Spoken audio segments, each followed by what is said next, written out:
Hi, പുതിയൊരു വീഡിയോയിലേക്ക് എല്ലാ കൂട്ടുകാർക്കും സ്വാഗതം. ആദ്യമായിട്ട് ചാനൽ കാണുന്ന കൂട്ടുകാരുണ്ടെങ്കിൽ ഒന്ന് സബ്സ്ക്രൈബ് ചെയ്ത് സപ്പോർട്ട് ചെയ്യണേ. ഇന്ന് വന്നിരിക്കുന്നത് ഒരു കിടിലെ ഐറ്റമായിട്ടാണ് കേട്ടോ. നമ്മുടെ വീടുകളിൽ നമുക്ക് ഹെൽത്തി ആയിട്ട് കുട്ടികൾക്കൊക്കെ തയ്യാറാക്കി കൊടുക്കാൻ പറ്റുന്ന ഒരു അടിപൊളി സ്നാക്സ് റെസിപ്പി ആയിട്ടാണ് കേട്ടോ ഞാനിന്ന് വന്നിരിക്കുന്നത്. അപ്പോൾ ഈ ഒരു സ്നാക്സ് റെസിപ്പി എങ്ങനെയാണ് തയ്യാറാക്കിയെടുക്കുന്നത് നമുക്കൊന്ന് കണ്ടിട്ട് വരാം. അതിനായിട്ട് ഞാനിവിടെ എടുത്തിട്ടുള്ളത് അമൃതം പൊടിയാണ് കേട്ടോ. നമുക്ക് നഴ്സറികളിൽ നിന്ന് 1 വയസ്സ് മുതൽ 3 വയസ്സ് വരെയുള്ള കുട്ടികൾക്ക് കിട്ടുന്ന പോഷകാഹാരമാണ് ഈ അമൃതം പൊടി. ഇത് വെച്ചിട്ടുള്ള ഒരു റെസിപ്പിയാണ് കേട്ടോ ഞാനിവിടെ പരിചയപ്പെടുത്തുന്നത്. നമുക്ക് സിമ്പിളായിട്ട് ഉണ്ടാക്കിയെടുക്കാൻ പറ്റുന്ന ഒരു അടിപൊളി സ്നാക്സാണ് കേട്ടോ ഇത്. അപ്പോൾ ഞാനൊരു പാക്കറ്റ് പൊടിയാണ് കേട്ടോ എടുത്തിട്ടുള്ളത്. അത് നന്നായിട്ടൊന്ന് പച്ചമണം മാറുന്നത് വരെ വറുത്തെടുക്കുക. ഈ ഒരു പാക്കറ്റ് പൊടിയിൽ ഞാൻ ആവശ്യത്തിനുള്ളത് എടുത്ത് മാത്രമാണ് ഞാനിപ്പോൾ ഉണ്ടാക്കുന്നത്.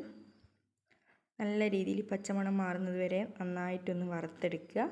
വറുത്തെടുത്തതിന് ശേഷം ഞാനിത് ഒരു സ്റ്റീൽ പ്ലേറ്റിലേക്ക് ഇട്ട് വെക്കുന്നുണ്ട് കേട്ടോ. അതിൻ്റെ ചൂട് തണിഞ്ഞതിന് ശേഷം മാത്രമേ നമുക്ക് അടുത്ത സ്റ്റെപ്പ് ചെയ്യാൻ പറ്റുള്ളൂ. അപ്പോൾ ആവശ്യത്തിനുള്ളത് ഞാനൊരു സ്റ്റീൽ പാത്രത്തിലേക്ക് ചേർത്തിട്ടുണ്ട് കേട്ടോ. ഇനി നമുക്കിതിലേക്ക് വേണ്ടത് ശർക്കരയാണ് കേട്ടോ. അപ്പോൾ ഈ ഒരു പൊടിക്ക് അത്യാവശ്യം മധുരമുണ്ട്. അപ്പോൾ നമ്മൾ ഉണ്ട വെക്കുമ്പോൾ മധുരം കുറയുന്നത് കൊണ്ട് ഒരാണി ശർക്കര കൂടി ഇതിലേക്ക് എടുക്കുന്നുണ്ട് കേട്ടോ. ഒറ്റയാണി ശർക്കര എടുത്താൽ മതിയേ. അത് ചെറുതായിട്ട് ഈ ഒരു രീതിയിൽ കട്ട് ചെയ്തെടുത്തിട്ടുണ്ട്. ഇനി നമുക്ക് ഇതിലേക്ക് ആവശ്യമുള്ള തേങ്ങ ചിരവിയതും കൂടി എടുക്കാം. അപ്പോൾ ആവശ്യത്തിനുള്ള തേങ്ങ കൂടി ചിരവി എടുത്തിട്ടുണ്ട്. അതും ഈ ഒരു പൊടിയിലേക്ക് ചേർക്കുക. ഇനി ഞാൻ ഇതിലേക്ക് ചേർക്കുന്നത് ഏലക്ക പൊടിച്ചതാണ് കേട്ടോ. 2 ഏലക്ക പൊടിച്ചതാണ്. ആ ഒരു വീഡിയോ ഇതിൽ സ്കിപ്പായിട്ടുണ്ട് കേട്ടോ. ഏലക്ക പൊടിച്ചതും കൂടി ചേർത്തതിന് ശേഷം ഇതിൽ കുറച്ച് വെള്ളം ചേർക്കുക. ഞാൻ തിളപ്പിച്ചാറിയ വെള്ളമാണ് കേട്ടോ ചേർത്തിട്ടുള്ളത്.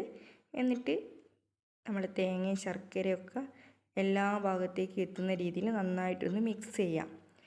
മിക്സ് ചെയ്തതിന് ശേഷം നമുക്ക് ആവശ്യത്തിനുള്ള വെള്ളം കൂടി കുറച്ചും കൂടി ചേർത്ത് കൊടുക്കുക. കുറച്ചായിട്ട് വെള്ളം ചേർക്കാനായിട്ട് ശ്രമിക്കുക. നമ്മൾ ആദ്യം കുറേ വെള്ളം ചേർത്തിട്ടുണ്ടെങ്കിൽ നമുക്കത് നല്ല രീതിയിൽ കുഴച്ചെടുക്കാനായിട്ട് സാധിക്കില്ല കേട്ടോ. ഈ ഒരു രീതിയിൽ വെള്ളം ചേർത്തതിന് ശേഷം നല്ല രീതിയിലൊന്ന് കുഴച്ചെടുക്കുകയാണ് നമ്മൾ ചെയ്യുന്നത്. കുഴച്ചെടുത്തതിന് ശേഷം നിങ്ങൾക്ക് ഇഷ്ടമുള്ള രീതിയിൽ ഷേപ്പാക്കി എടുക്കുക കേട്ടോ. ഞാൻ ഇപ്പോൾ വട്ടത്തിലാണ് ചെയ്തെടുത്തിട്ടുള്ളത്. ഞാൻ വട്ടത്തിൽ ചെറിയ ഉരുളകളാക്കി മാറ്റുകയാണ് കേട്ടോ ചെയ്തിട്ടുള്ളത്. ഇനി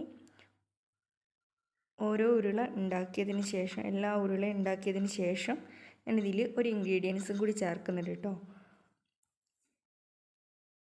ഇങ്ങനെ എല്ലാ ഉരുളകളും ഉണ്ടാക്കിയതിന് ശേഷം നിങ്ങൾക്ക് കാണാൻ പറ്റും അതിന് ബ്രൗൺ കളറാണ്, കൂടുതലായിട്ടുള്ള കളറില്ല.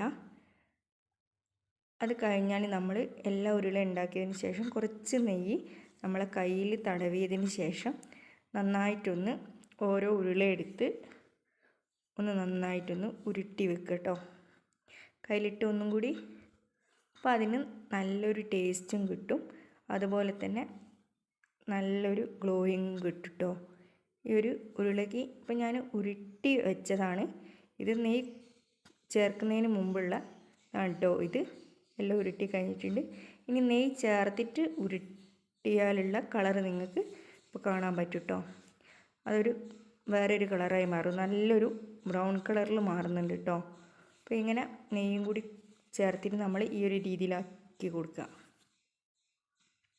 അപ്പോൾ ഹെൽത്തി ആയിട്ടുള്ളൊരു സ്നാക്സാണ്. എല്ലാവരും ട്രൈ ചെയ്ത് നോക്കുക. സിമ്പിളായിട്ടുള്ള ഒരു റെസിപ്പിയാണ് കേട്ടോ ഇത്. അപ്പോൾ കുട്ടികൾക്കൊക്കെ എന്തായാലും നന്നായിട്ട് ഇഷ്ടപ്പെടും. അമൃതം പൊടി വിരകിയാലൊന്നും കഴിക്കാത്ത കുട്ടികളുണ്ടാവും. ഈ രീതിയിലൊക്കെ നമ്മൾ ഉണ്ടാക്കി കൊടുക്കുകയാണെങ്കിൽ അവരെന്തായാലും കഴിക്കും. ഹെൽത്തി ആയിട്ടുള്ള ഒരു സ്നാക്സാണ്. അപ്പോൾ എൻ്റെ വീഡിയോ ഇഷ്ടമായാൽ എല്ലാവരും ലൈക്കും കമൻറ്റും സബ്സ്ക്രൈബും ചെയ്യാൻ മറക്കരുത്. ഇനിയൊരു വീഡിയോ കാണുന്നവരെ ബൈ.